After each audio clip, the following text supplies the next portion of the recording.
Well, welcome back. And in this blog post, what I want to do is go over 3 free sites that help you find your best rental price in about 30 seconds. And that's about 30 seconds for each of these sites I'm going to show you. And the reason I did this one is because a lot of times when my team and myself are selling the option rights for property across the country, we're we're often finding ourselves in a position where the seller that we're working with is wanting to raise the price $100 or $200 per month to have that extra amount above the market rent go towards what is called buyer credit. And while there is definitely justification for doing that because the seller, you, are giving our tenant buyers great terms in exchange for higher pricing, such as in the rental amount and also in the purchase price, or what's called the option price. I don't really recommend it. And the reason I don't is because what we find is today, when you are searching online as a tenant buyer for property to live in, you can go to sites like Craigslist.org, also Craigslist.com. And if you see over here to the left hand side, you can see where you can put in your search criteria for your rental price range. So you can put the minimum and the maximum of what you want to search for. And you can quickly find, as you can see over here, a bunch of property that will fit that criteria. And while a rent to own is very different than a straight rental or a straight conventional sale. So again, I understand that there's a difference here, and I understand that you, the seller, are providing different value and a lot more value, in my opinion. It's not as easily understood by the tenant buyer who's never even heard of this. In fact, this may even be new to you, and this may be why you're at this blog, to get this information so you can learn about it as well. And I used to be a realtor with Keller Williams and Remax City Horizons out in Denver, Colorado. And I had never heard of rent to own or lease options because it was creative seller financing that I had just simply not been trained for when I got my exam. So most realtors are not familiar with lease options or other types of creative seller financing like land contract, contract for deeds, and even some attorneys are not trained for that either, unless they are real estate attorneys that specialize in that specific area. So my point here is that your buyer is not familiar with this, and they will quickly look at your property in most cases as being overpriced, and then they will overlook your property and go to your competitor and just stick with a straight rental if they can't buy outright. And so while you do definitely deserve to make more money because you're extending great terms to a future homeowner, my recommendation is that you search our blog here and find other ways that we show how you can do this without overpricing yourself, because I believe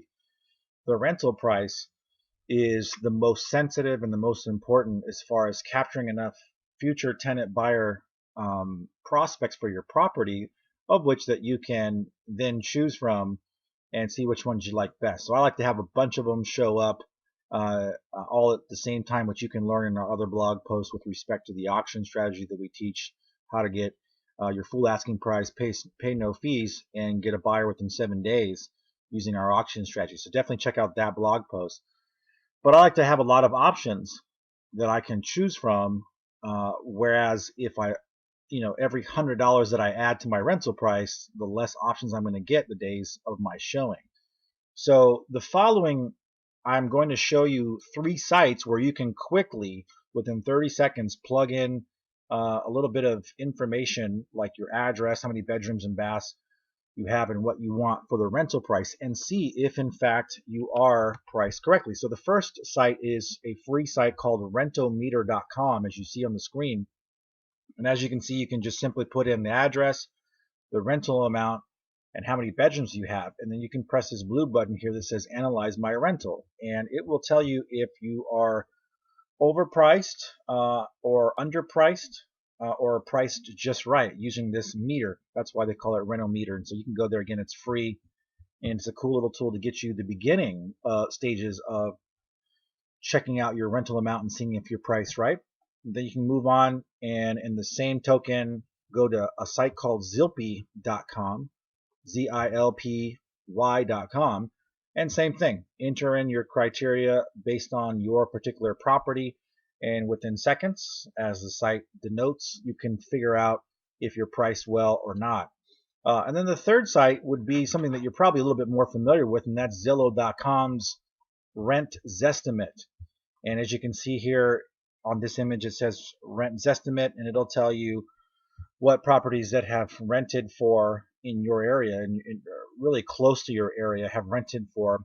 As you can see, this is in Los Angeles, so rent's not cheap, but maybe you're in the Midwest or somewhere along the lines, and so your rental amount's going to be different based on that. So the quick takeaways here, again, are to check out these three sites and just enter your address, bedrooms, and the desired rental amount that you want, and get a feel for what you're priced at.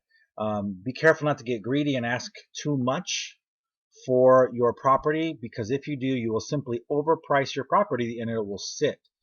And then you stigmatize your property as well, because people go, how come that property is sitting? What's wrong with it? How come nobody else wants it? There must be something wrong with it. I probably don't want it either. So my recommendation is that you price it well from the beginning. You get a lot of buyers, and that you make your money on the back end, which you can do, by the way, by when you're selling your property rent to own, or also known as a lease option. You can typically get away with adding another 10 to 20% on top of the option price, assuming that you're going to give a nice lease term anywhere from 1 to 3 years, 3 years being ideal, 2 years probably being most average. And so if you'll do those things in combination, you can make the difference there on the purchase price when if the buyer decides to exercise their option. Of course, if they decide not to exercise their option, you can simply put the property back on the market, repackage it if the pricing is now in your favor, and do it all over again. Or you can just simply avoid putting a price at all and put to be determined based on the market appraisal at that given time when the buyer decides to exercise their option. So making money that way, I think that if you focus on the rental amount being nicely fitting with the current market rent, you'll have a lot more hands raised and a lot more people showing up at your property, and a far better chance of selling your property for your full asking price. All right, hope you enjoyed this video, and I'll see you in the next.